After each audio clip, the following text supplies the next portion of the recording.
Hi, and welcome back for another eMarketer Industry Voices, Marketing in Uncertain Times. I'm Marissa Coslov. As the pandemic continues, we're bringing you more perspectives on how marketers are working through challenges and what they envision for the future. With me today is Suzanne Kounkel, CMO at Deloitte. Suzanne, great to see you, and thanks for being with us. Thanks, Marissa. I'm thrilled to be here. Suzanne, you and your team work with so many recognized global brands. What are their top marketing challenges?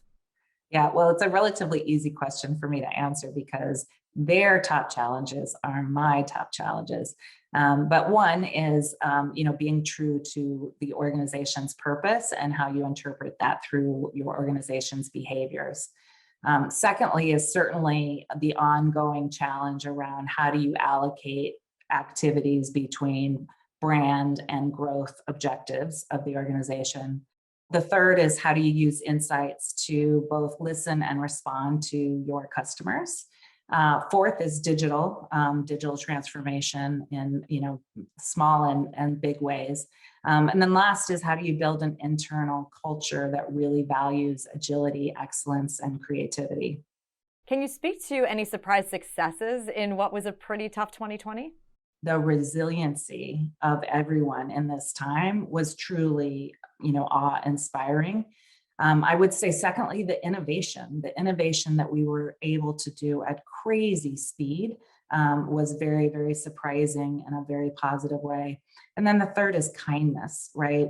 Just the kindness of people to each other. And the amplification of that, I think, is really, really important. Interesting enough, we did do some research on this, and 58% of the 2,500 consumers that we talked to did say that they noticed brands that were able to innovate and react with speed during this time.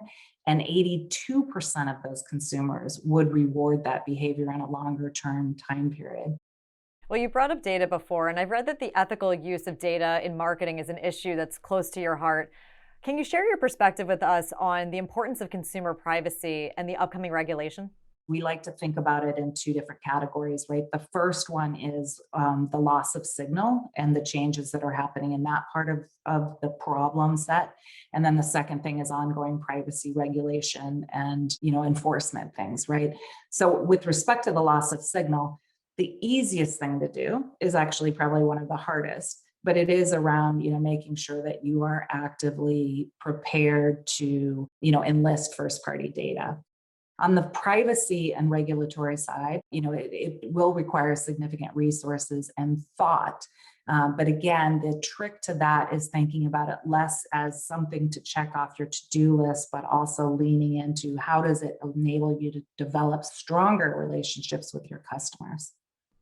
Suzanne, something else that came up in 2020 and now is even becoming more important in 2021 is the concept of brand standing. And one of our predictions is that brand standing is going to become the new normal, as many brands still remain a little skittish on the fact that they may have to take a stand on some issues that are controversial or socio-political, and may even have to weigh in even more this year.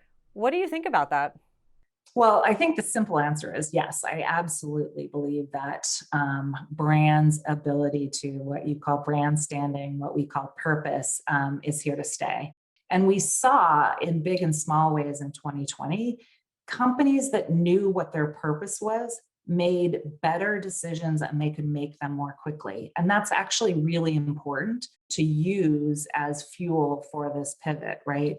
And one of the things that I, often say is that companies in a world in which the what changed dramatically overnight, if you knew why you were doing those things, it became much more easy to reinvent the what in the context of the why. So we do think that's really, really important. What's the best way for a marketer to approach this? It can't be isolated to marketing. You'll get it wrong if purpose is a marketing activity, right? You'll get it right if purpose is a C-suite led from the top. Because again, we saw this year that people that really had strong purpose, it showed up in their product, it showed up in their talent, it showed up in what their leaders were willing to say, both internally and externally. It showed up in their HR policies.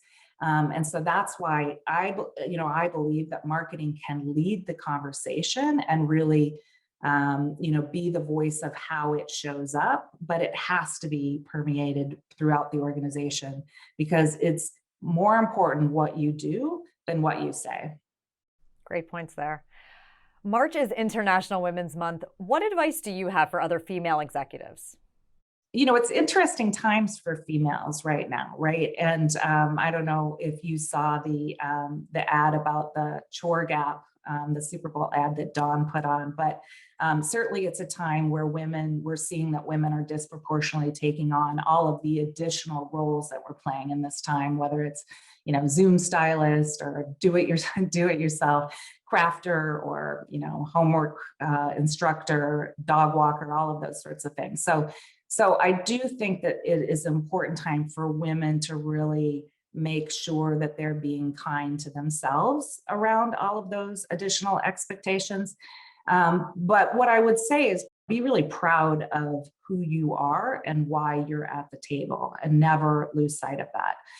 You have an important voice and it's really important that you use it right now.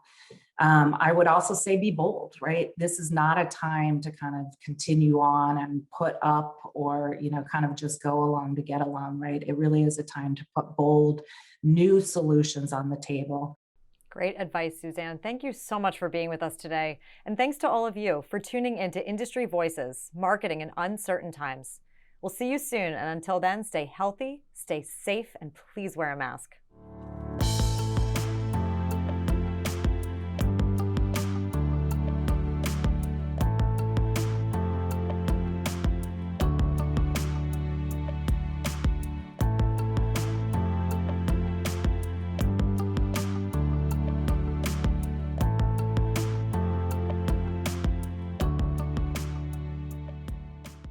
InMobi helps you understand, identify, engage, and acquire your customers. InMobi, driving real connections.